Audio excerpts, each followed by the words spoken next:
Alright, hey guys, Tristan with Pipe Games here. I just got 4th place at the Spokane Regional. I went 5-0-2, so 5 wins, 0 losses, 2 draws. And I played against 4 mirror matches, 1 Trickstar Sky Striker, 1 Goki, and 1 ABC deck. I drew with the Goki and the ABC deck, time, and the deck's very slow paced, so it happens. Let's get into the deck profile. I played 3 Ray, very standard. It's your best starter of monsters. It's the only other monster you really play. Play 3 Sky Blaster. This is a little overdone, but I always want to see this card because I can make first turn Yugioh and draw 4 cards and get like traps that I need, or engages if I didn't get that far in, or I could OTK him with Bowl Sword. So I usually always sided one out because like you don't need all 3. For hand traps, I played 3 Ogre, 2 Ash, and 2 Impermanence. The Impermanence is the only trap I played. It's just another hand trap. So I felt like you only need 2 Ash. Like it's the best against like a lot of rogue decks, but like against Goki it does absolutely nothing. You Ash the Ice Hold and they can still, like, if they have another extender you just lose. And then I did Ghost Ogre because it's the best one in the mirror because you can hit multi-roll. Because they're gonna commit a lot of cards to it, try to set 3 or 4 at the end phase, and then you just do this, and then you just negged all those cards for free. Because if they do the Shizuku play with Widow Anchor, and then you do this, they wasted their Shizuku Search, and they wasted their Shizuku Search and forced the set. And then 2 Impermanents. This could have been 3, but I really don't like this card. Maybe Valor, because like if I end with a monster, then this card, like, it was whatever. And it's good. Valor's good when I have an established board. For spells, I did 3 Engage, 3 Hornet Drone, and 3 Widow Anchor. Staple. I'm just trying to play.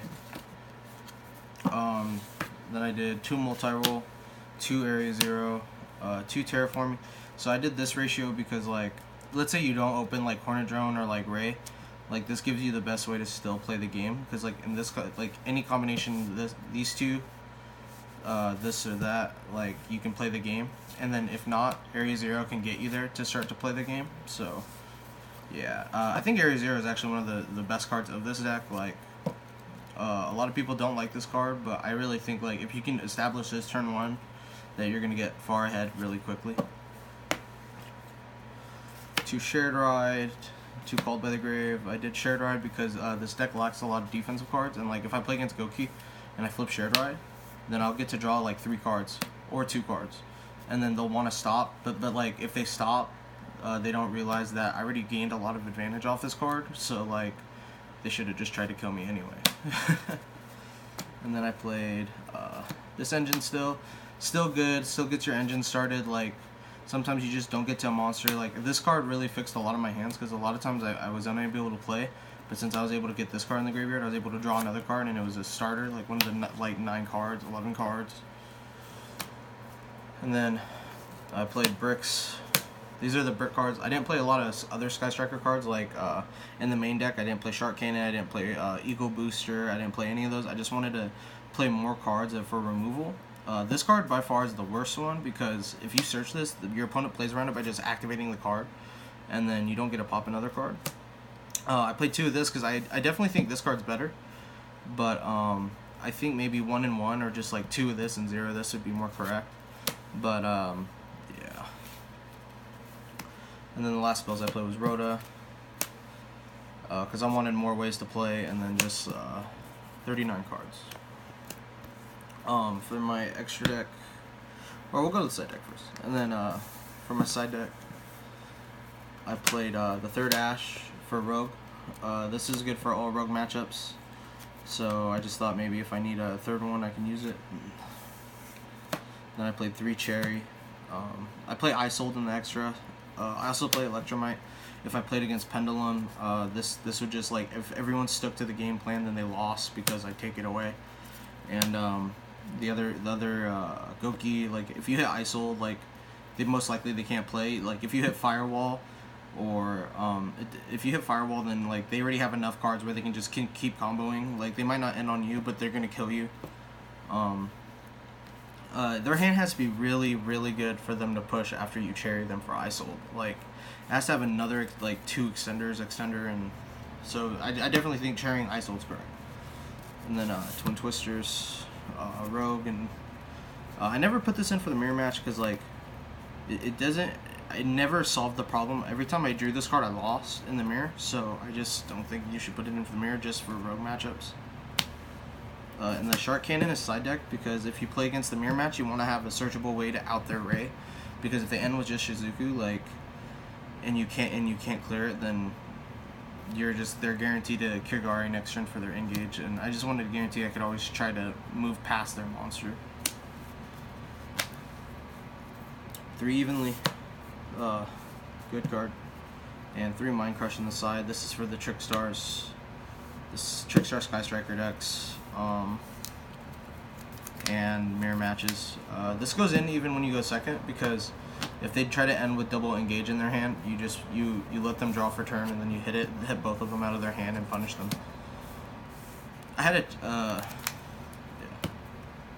And then my extra deck tokens. I played triple Kagari, triple Shizuku, only 2 Hayate. I think this is the correct number. I don't get why people play 1, because if you only play 1, then when you go second and you summon this to put engage engrave to Kagari it back, then like you don't have access to the OTK because this is probably gonna get cleared. So like, I don't know. Plus it can steal games in time. Like you're getting close down to time, you can go 15 direct, and then I don't know. It's a really good card. Sometimes you can just end on Hayate instead of going into Shizuku. If they're forced to attack this, then you can Foolish the Ray, and then Ray can get Kagari to add back the engage. Like, this card opens up a lot more options, and I think that's why this deck is now like one of the best decks for sure of this format. It makes it more playable. This deck was always like really well. Link Spider, Phoenix, Unicorn, Space Insulator. He's just generic when you Widow Anchor their cards and you just need to make something. That's why I played him. I sold for cherries. What's also really good about this is like there's times where you can go double Hornet Drone and search a Ray with Isold. Yeah, but that rarely comes up. So Yugioh, best going first, and then the OTK enabler Voralsword Dragon. And a few shout outs to Manov, Pipe Brothers. Shout out to everyone on the team. Shout out to Kevin and Cheshire for testing with me. Shout out to Manov. Yeah, that's good. Thank you.